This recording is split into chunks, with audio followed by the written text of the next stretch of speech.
मराठी सुलभ भारती इयत्ता चौथी कविता पहिली झाड।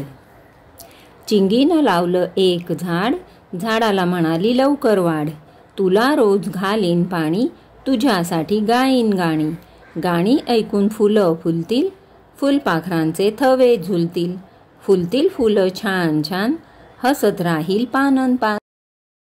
मराठी सुलभ भारती इयत्ता चौथी कविता पाचवी गाऱ्या गाऱ्या भिंगोऱ्या। टपटप टपटप पडती गारा, पटपट पटपट वेचू साऱ्या। पकडूनी धरता वितळूनी गेल्या, गाऱ्या गाऱ्या भिंगोऱ्या। गडगड गडगड मेघ गरजती, चमचम चमचम विजा चमकती। थुई थुई थुई थुई मोर नाचती, गाऱ्या गाऱ्या भिंगोऱ्या। थडथड थडथड थंडी वाजते, हाक आईची ऐकू येते। घरात जाऊनी स्वच्छ होऊया, गाऱ्या गाऱ्या भिंगोऱ्या।